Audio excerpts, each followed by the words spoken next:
Well, I went for a ride today. Wasn't sure where I was going. I just jumped on the bike and took off. Brought my tripod with me just in case I ran across something. To be honest with you, I was looking for this. I couldn't remember the name of it, so I couldn't study the history of it. So what I'm going to do today is tell what I know, which ain't much, but we're going to look at the brief history that I know of this church. We're going to wander the graveyard a little bit and see if we can find some interesting cemetery markers.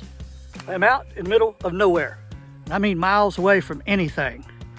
This used to be an area known as Bradford Springs. Maybe it still is, but I know there's not much out here. An occasional house with a little bit of land to it, I would assume. This was St. Philip's Episcopal Church. It says it was from Bradford Springs. Now the Bradfords were a very prominent family. The unfortunate thing, as things go when people are buried and forgotten, is that, and I did a cemetery, they're buried, or some of them anyway, some of the patriarchs and matriarchs are buried in a rundown cemetery in the middle of a subdivision in town about, I don't know, 20 miles from here, maybe a little bit further. But so anyway, this was St. Philip's Episcopal Church, established 1840. Now, the Episcopal Church was the state religion in South Carolina into the Revolutionary War. Now, this is 1840, well after the Revolutionary War. It was set up as a chapel of ease. A chapel of ease was a place where local people could go to church because the home church was too far away. Just remember, this was years before paved roads. It was horse and buggy times. Video edit. Okay, so I got more information, and rather than come and make a whole new video, I just thought I would slice in some information. Bradford Springs. Bradford Springs was named after the plantation owner that one time this was a 600-acre plantation, and I know they had more land elsewhere. But anyway, Bradford Springs, there were healing springs here, and this was at one time a resort area, kind of a resort town. If I remember correctly, it had from my information, it had a boys' academy, I think a female academy, a girls' academy, had a post office, and this is where the rich, basically, the plantation owners had their second home to get away from the mosquito pressure, because there's no mosquitoes around here. This is set up a little higher. The mosquitoes aren't as plentiful, so malaria and all that stuff was not a real issue here. The demise of this town happened as quick as it went up. It went back down. It was not the Civil War as I had thought. It was before the Civil War. It just got too expensive. The plantation owners just were, a lot of people think they were very rich and had lots and lots of cash, but my readings and everything showed they were usually cash strapped. They were land rich, property rich in some cases, but most of them are cash strapped. They really just didn't have enough cash. By the way, the springs have since dried up, so the healing springs and all that, they're gone anyway. Now, this Chapel of Ease system, I don't know when it ended or if it ever ended. I don't know when a church was considered its own church. I just don't know. I do know this. Church of the Holy Cross, I believe it is a beautiful, very ornate church. It started as a Chapel of Ease. Its host church, which I'm sure is the host church to this one too, is St. Mark's. St. Mark's is a church that hasn't been used in years, and compared to Church of the Holy Cross is actually very humble. This marker here, we're going to talk about this marker. Matter of fact, I'm going to walk over there and do this, so in order for you to see the whole thing.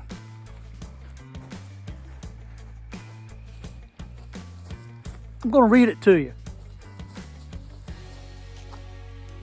if I don't trip first. In memory of Reverend Charles Pinckney Elliott, late rector of St. Philip Church, Bradford Springs, who on his way to the house of God during a storm on the Lord's Day, August 24th, 1851, was killed by a falling tree near Manchester in the 54th year of his age. Manchester is a town that legend says was cursed by a Presbyterian preacher for its sinfulness. As a matter of fact, it was known as the Sin City of South Carolina in its day. It was destroyed by the, not Confederate, but it was destroyed during the Civil War by the Union troops. It continues to be destroyed to this day. I will put a link down below where you can see the whole story on that. Video edit. The Reverend Charles Pinckney Elliott was killed in a tornado. A tree fell on him and killed him in a tornado in the town of Manchester that I had mentioned just a couple minutes ago. I'm just going to read this marker.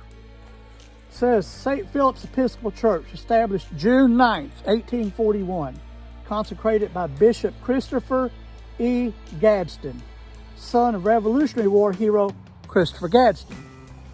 The church served Bradford Springs as a chapel of ease and is an example of Carpenter Gothic style architecture featuring a pointed arched window in its front gable rather than a circular window. See if you can see it. I'm gonna move this camera. Video edit. How you like them words, video edit? Anyway, I was reading that and I recognized the name Gadsden, and I went back and looked at something that I thought it might be. The bishop that consecrated this church was either the son or the grandson. The plaque says the son, but I think that he was the grandson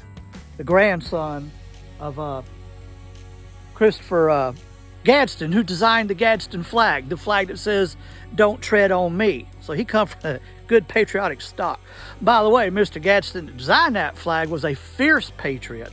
I was reading more on him before I come out here and recorded this. And he was tough. He was a tough old cookie. You should study him. Or I can just go ahead and give you a little bit of information since I got the camera right here in front of me and everything. Mr. Gadsden was basically the leader of the Revolutionary War in South Carolina. I don't know why, but I thought he was from Northeast. Anyway, I think he was the founding member of the Sons of Liberty. And there was a Stamp Act the British Parliament had passed and tried to foist upon the colonies. And the colonies, this was before the Revolutionary War, sent a complaint to Parliament about this, but he refused to sign it. He said they had no authority to issue that, so they have no authority to receive the complaint. Also, when the British invaded Charleston and had it locked down for a while, they had him under house arrest, and then they paroled him to house arrest is what they call that. So he could stay home and maybe meander around Charleston a little bit, but he couldn't do nothing else. Well, then another leader took over the British, General Cornwallis, I believe was his name. And so they shipped Mr. Gadsden down to Florida, and they were going to parole him there. And they said, look, you can have free run of the town. You just can't leave. I think it was St. Augustine. You can't leave. And he said, no, you lied to me before, and I ain't taking you up on this. So he actually had to stay in jail for, I think it's 42 weeks, locked up in solitary confinement because he was stubborn and he refused to take him up on the offer because he had been lied to before.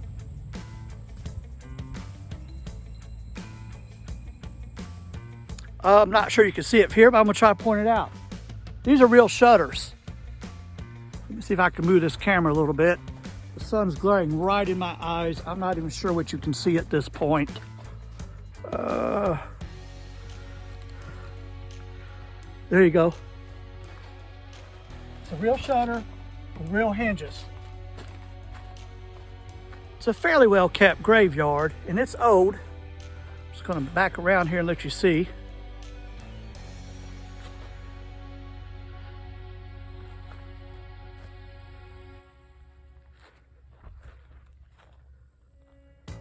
Now there are a lot of stones here that I just flat cannot read because of my vision. I have problems with depth of vision, and as you know, these letters are inscribed and they're all going to be the same color. There's nothing that makes it stand out from the other. So I'm not going to be able to read much to you in way of the stones. There are two or three I want to show you. This is Alexander Coakley. He was a captain in the South Carolina militia during the Revolutionary War. And I think that says he died in 1817. It's hard to make that out. So this is a Revolutionary War soldier. Coakley is a fairly prominent name in this area. But the interesting thing is on the other side of that stone. Mr. Alexander Coakley, according to this stone, was married 6 times. His wives were Mrs. Boozer, Miss Annerly, Mrs. Weatherspoon. Weatherspoon is another prominent name in this area. Mrs. McCanty, Nee Agnes Frierson. I don't know what N-E-E means. Mrs. Elizabeth Wright, and Miss Mary Sims.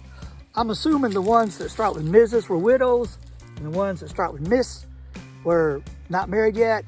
And I don't know what N-E-E means. If you do, just let me know in the comments. This appears to be the family plot of the Gaylords and the Fosters.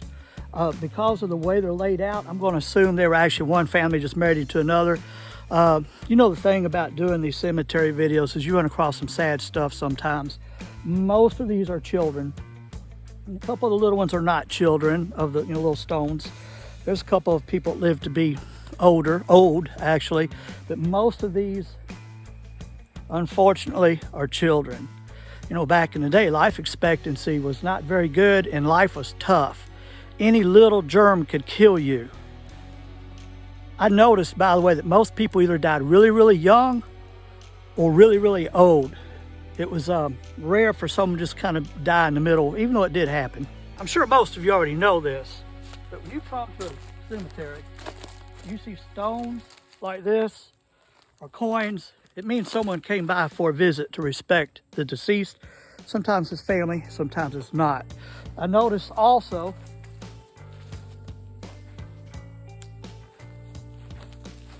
it's the same there. It's the same there. Like I said, I really don't know a lot about the history of this church. I tried to remember the name of it before I left out this morning, and I couldn't remember the name of it, so I wasn't able to do a good thorough search. I have no real information for you on that. I may try to track it down. If there's a decent amount more to it, I'll do that. If not, then this will be the last of this particular church in this video. Y'all don't forget, give me a thumbs up, subscribe. When you subscribe, ring the bell. It's going to be over on the right hand side of the screen, and you'll get notified whenever I upload these videos. Y'all have a good day. Don't forget to give it a thumbs up, and don't forget to subscribe. And when you subscribe, there will be a bell that'll show up on the right hand side of the screen. Hit that and you'll get notified every time I upload a video. Thank you.